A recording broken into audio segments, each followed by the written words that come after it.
No mai, haere mai, piki mai, kaki mai, kia ora e tiwi, and welcome to 30 with me, Guyon Espiner. We do 30 minutes with one guest and no cut, so what we record is what you get. Detective Inspector Scott Beard, he's one of New Zealand's highest profile police officers. His 45 years in the police spans the Springbok tour and the Queen Street riots through to gaining convictions for the murders of 2 Swedish backpackers and of course the English tourist Grace Millane. Scott Beard has spent much of his career fighting child abuse and sex crimes. Now he's an ambassador for the global hand sign for under 16s, raising awareness of a subtle hand signal that children can use to help save them from sexual abuse. So, how are police in their progress on making inroads into New Zealand's woeful record on child abuse and sexual assault? Let's start the clock. 30 minutes with Scott Beard.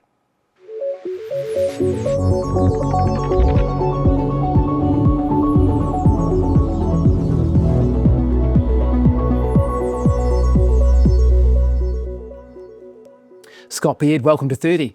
Kia ora, Guyon. Thank you very much for having me here. Thanks for coming into the studio. Let's start with this new campaign and this global hand sign for under 16s. What is it? Show us and tell us how it helps. So, as Scott Beard, my partner Gloria Masters runs a charity called Hand in the Shame Back, which is all about supporting survivors of child sexual abuse. And we're just moving into what can we do around preventing child sexual abuse. And so come up with a global hand sign, and it's simple. Hand up, the thumb across, the fingers down. And basically you can go, I need help. I'm not safe. And it's for children under 16 who've been sexually abused, because what we know is they struggle to talk to adults about what's going on, and you'll see it in their behaviour changes and things like that. But they're scared, they are ashamed, they think they will be blamed. Some have been threatened not to say anything because it'll do something to your family. And so it's a very easy, simple way for them, with a safe adult. Yeah, so it's subtle enough that they could presumably even do it with the perpetrator standing beside them almost. Absolutely. If they're in a situation where, we're one of a group, and it can be extended family, whatever, and there's a safe person they know, and they do that sign, then that safe person just needs to acknowledge either the thumbs up or the okay sign that, yes, I've seen your message. And then take appropriate action. And actually, Gloria and I at the moment are drafting up like a process map for what to do in the situation. I was going to say, so if someone sees that signal, what would they do? Would they call the police? In a New Zealand context, would they call the police? Well, to me, the first thing is to acknowledge that to that child so that they feel safe. And it's, do you want to talk to me about it? And if it's yes, there's some, questions you can ask, but you've got to be open-ended questions. You can't be very direct and specific. And if you know the child and the family, if you just know the child, like you might be a sports coach or a teacher or something like that, where you don't really know the family, you know the child, it's like, who would you like me to talk to about it? Because ultimately, you would like the likes of Around Tamariki or New Zealand Police to be advised, because if a child has done this, there's a reason. And are there examples even already where it has been used? Yeah, we're aware of a couple of examples even in New Zealand where it's been used. Simply, it saved a child. And sometimes the abuse has already started, but you save them from that ongoing abuse. And one of the things in my role in the police, because all that Hand in the Shame Back, the ambassador for Hand in the Shame Back global hand sign, that's his Scott Beard, that's not his Detective Inspector Scott Beard. But within the police, I've done a couple of research projects around child abuse with Autistic Health Board. And I know in one of the projects we looked at 20 years of child sexual abuse. And one of the things I noticed, and while it wasn't part of the research project, it's just something I was interested in and looked at, was the number of these child victims who either became alcoholics, became drug dependent, became criminals, lived in violent relationships, had mental health issues, and in the worst case, committed suicide. And it's tragic, and we don't want that. So it's a massive impact in such formative years, obviously, isn't it? The first 1,000 days or so are critically important. We know that from the science. Messing a kid up at that age is going to have huge ramifications, isn't it? Absolutely. Yeah. And sometimes what we know is that 90% of the offenders are known. We talk about stranger danger, and absolutely we have to be aware of that, but that's only about 10% of the child sexual abuse. Most are not. Well, that's right, because I remember as a kid in the 70s and 80s, we were told stranger danger, and there was all this alert, and parents were worried about that. But as you say, 9 times out of 10, the offender is known to the child. So is that an outdated message? Is that message getting across? I think the message around stranger danger is still important. There are what we call curb crawlers, people drive the cars, or people in parks, or the online.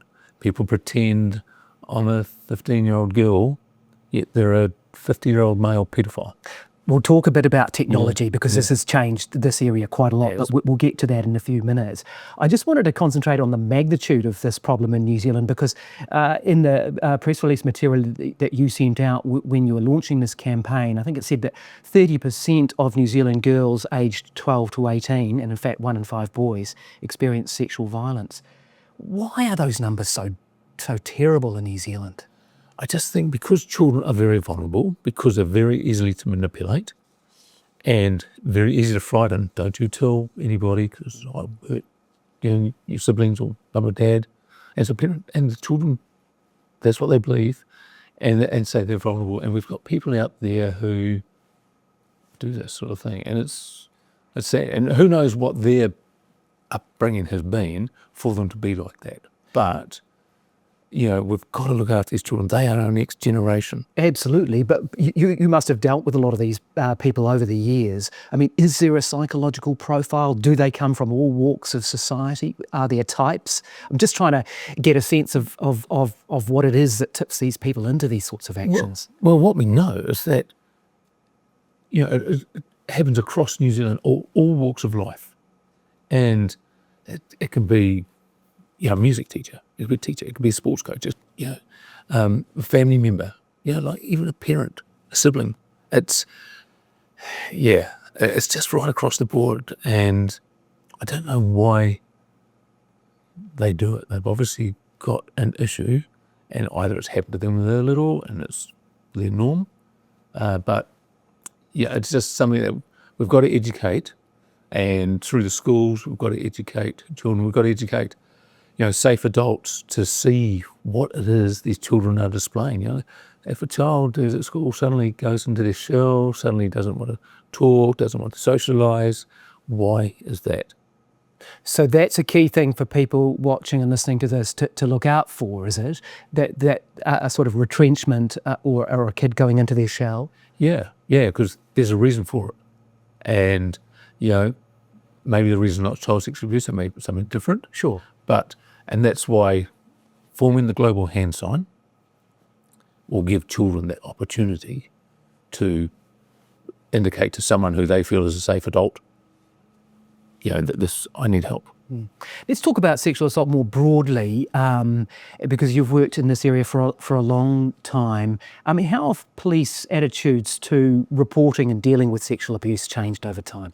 Oh, it's massive. And if I look at the child abuse, like 1989, I first started working in child abuse, which was both physical and sexual. And in those days, we just had a police officer who would interview the child. With not a lot of training. And now we have specialist interview units. We've specially trained both police and Oranga Tamariki staff who are trained to interview children. And it's so much easier, and it's a soft setting, the couch, it's very low key. And we sit in a police station in an office, like interview room. Oh, how good was that? But we've changed. And even around the adult sexual assault world. Like when I first joined the CIV, I would interview complainants. Now we have specially trained interviewers to interview those victims. And it's done, once again, in a soft setting, a couch, low key. We're getting better at coming forward, aren't we? That has changed. I'm just looking at some numbers in preparation for this interview. This was from the Ministry of Justice Crimes and Victims Survey. Back in 2018, just 7% of sexual assault victims went to the police. So 7 in 100 would go to the police. That increased to 32% last year.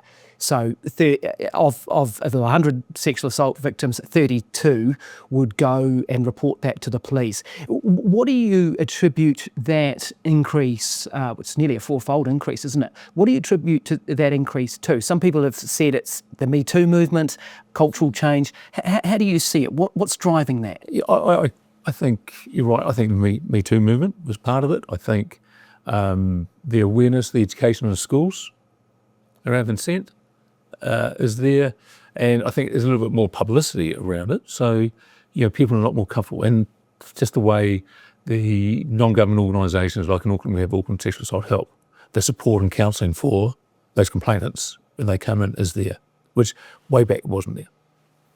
So that they have more support. It still is hard for police to get convictions in these cases, though, isn't it? I mean, so when you look at the numbers, police have laid charges in about 40% of reported sexual assaults, right? So people are coming forward, but then laying charges, and then only 12% resulted in conviction. So it is hard to get a conviction, isn't it? Yeah, it's up to the jury, and it's got to be proved beyond reasonable doubt for a jury. Yeah. Are these hard cases, though? Because, I suppose sometimes you're relying, in some cases, it might be completely circumstantial. There might not be the hard evidence there. Yeah, sometimes it's one word against the other. Comes down to reliability, credibility, up to a jury. Yeah. There'll be people watching this who have been sexually assaulted who haven't gone to the police because they don't think the police can help them. That is one of the reasons people don't come forward. What would your message be to them? Oh, look, I think the police do such a far better investigation now than they did, say, when I first joined the CLB back in the mid-80s. And the support, the wraparound support around the counselling services is all there. And yeah, the whole process, sort of criminal prosecution takes time, it can be stressful, but there's so much more support there for the people. We touched on technology and how this has changed things in the online environment. You've worked on a number of these cases of sort of covert spy camera cases. There was an Auckland man this year, wasn't there, jailed for 4 years. He'd filmed, I think, 22 women over a decade in showers, toilets, undressing. I mean, that must have a massive impact on those victims, and you must have worked with those people. Yeah, so in my role, I have my staff who do it's a little more strategic, they're more operational. And so I have the child exploitation team dealt with that particular case.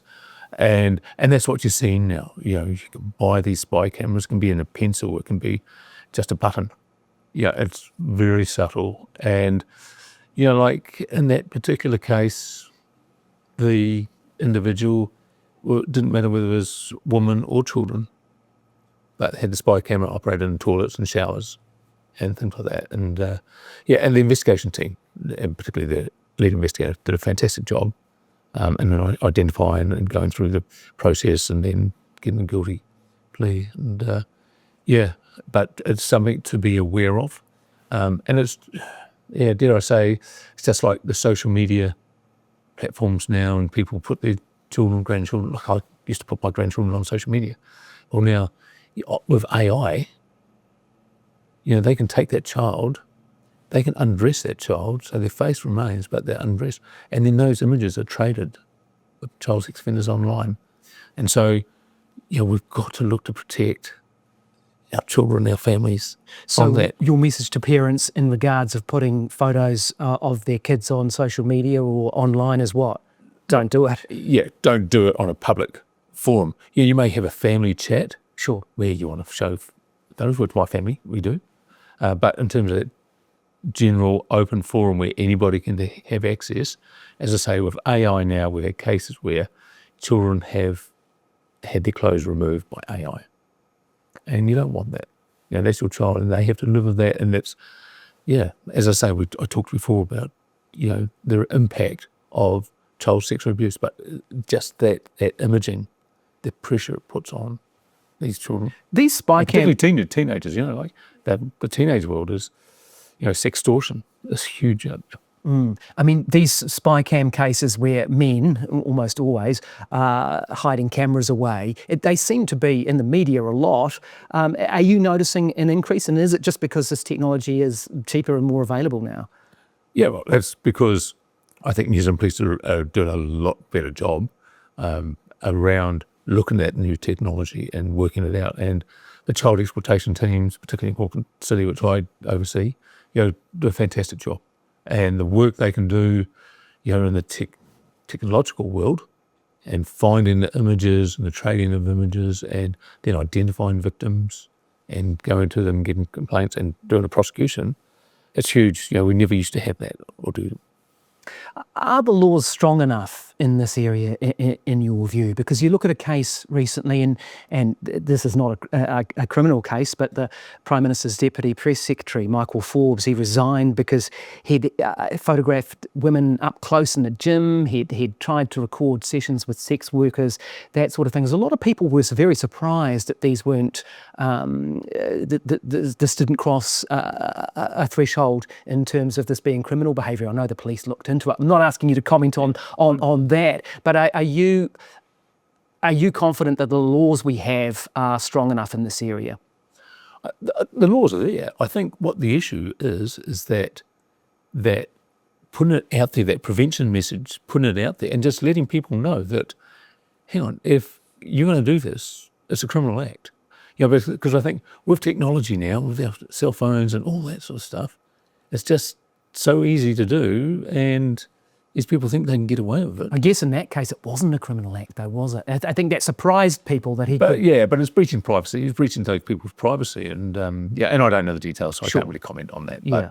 But look, from a police investigation perspective, you do an investigation, do a thorough investigation. If it goes to court, you put it through the court process and you do the best. And I've been around long enough. I tell my staff now, the outcome, if you've done a really good prosecution and you don't get the right outcome, please don't let that get to you, because yes, you have to deal with the victims and that's difficult afterwards, but you've done a good job, and you're worrying about something out of your control. It's a jury decision. You've done the best you can, and then it's a jury decision. That's the justice process. Let's dive back a little bit into your career and look at the path that led you to become the detective that you are today. I mean, you started out, 1980, was it, as a 19-year-old? Yeah, 1980. I was born in Red Palms North. Always wanted to join the police, and as soon as I turned 19, a week later, I was down at Trentham in those days. Your eyes light up when you're talking about this. You still love what you do? Oh, I'm passionate about my job. I look back at those times and the camaraderie and what we went through, and it's just, I don't look back with any regrets there in terms of my career. There'll be a lot of super sleuths, amateur super sleuths watching this, and I've got a strand of it in me too as an investigative journalist, but what makes a great detective? I think attention to detail, communication skills, teamwork, and just, that wanting to solve that case. It's not going to beat me. I want to get this. I want to find out. It's the attention what to happened. detail that really intrigues people, isn't it? Yeah. Can you spot things that others don't, and does that come through in your life? Oh, there's times where I've missed something, and one of my staff has said, "Oh, see that?" And I'm like, because sometimes you get a whole lot of documents to read, and the time pressure is on, but someone picks things up, and that's why in our briefings it's really important that everybody talks, because that's where everybody shares the information. And basically, some of those cases, it's like a jigsaw puzzle with a whole lot of pieces, and you start putting the pieces together. You're missing bits, but you can sort of get a general idea of what the picture is, and you're trying to find more pieces to put in that puzzle, and that's investigative work. And you're excited about that, aren't you? Yeah. Passionate about that still. It's solving a puzzle, I guess, isn't it? Yeah. But more importantly, it's helping the victim and the victim's family. Yeah, and for me, that's what I've done in my career. I just give back to the community, and I just want to help where I can those victims. And look, you can't turn the clock back. For some of the homicides, the person is never going to be, the victim is never going to be around again, and they've got a family, whānau out there.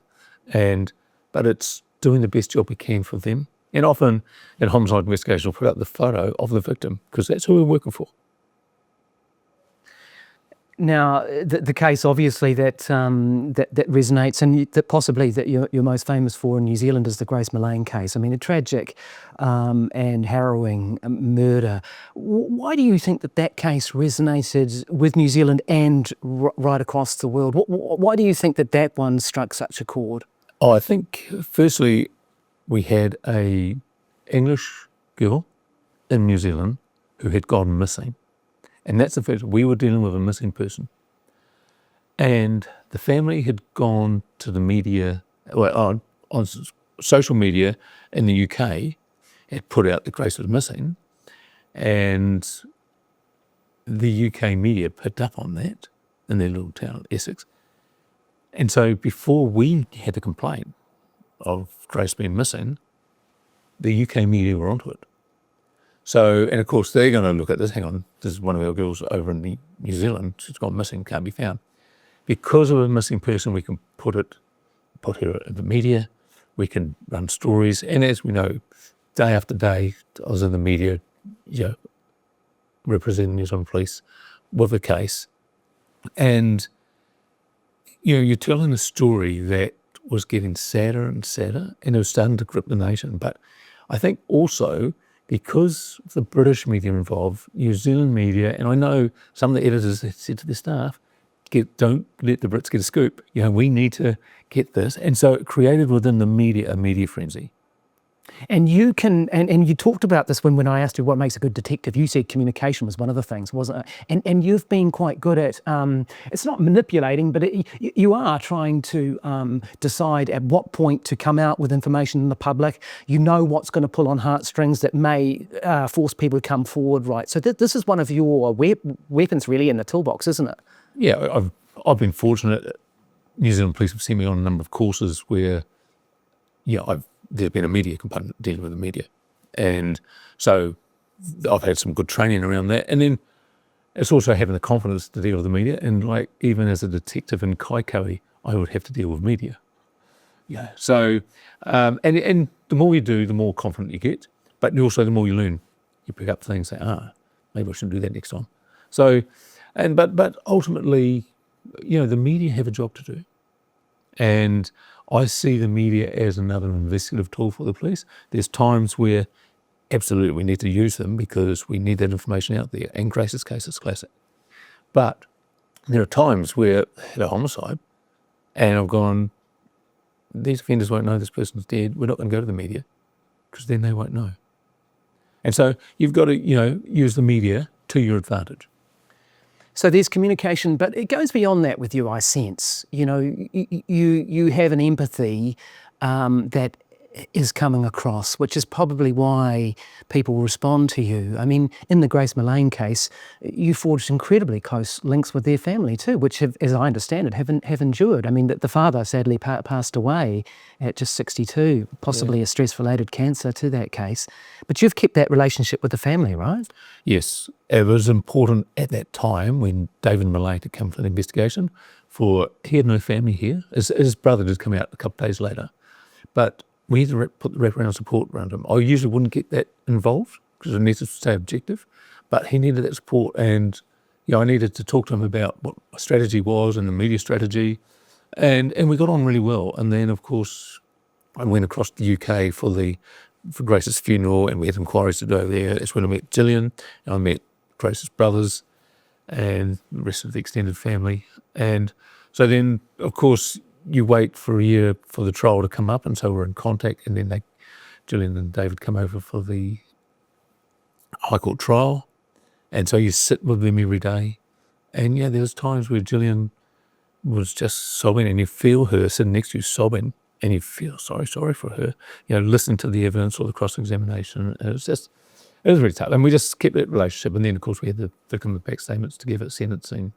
And over time, just because of the appeals, I just stayed in and because we got on really well. Similar age, we just got on really well, David and I and Gillian. And so... I think you bonded over football a bit too, didn't you? Yeah, football was in there. Yes. So, yeah, and then in fact last year I was over in the UK and I stayed with Gillian for 4 nights and just, which was really good to catch up. Is that typical? Or because I wondered whether police official advice might be warning you against getting too close.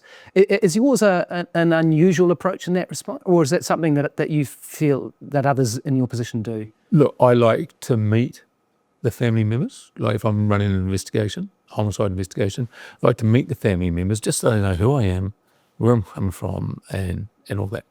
And to be fair, in some case, even during Grace's case, I got cards from families who's had a family member murdered in the case I'd run, and they were sending me cards.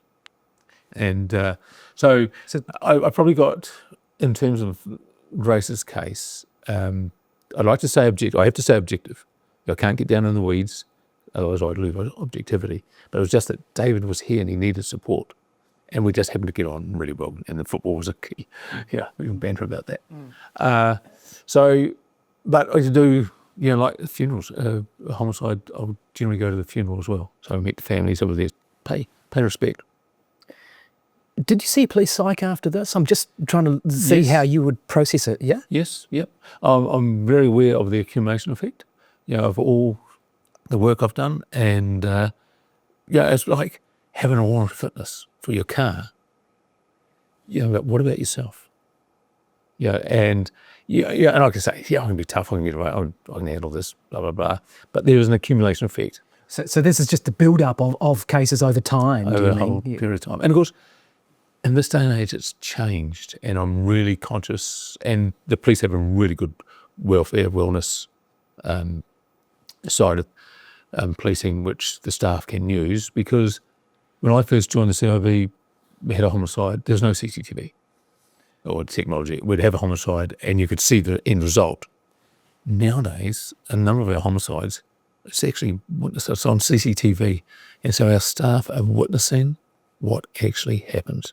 And in some of the cases, it's horrific. And so we've got to look after the staff.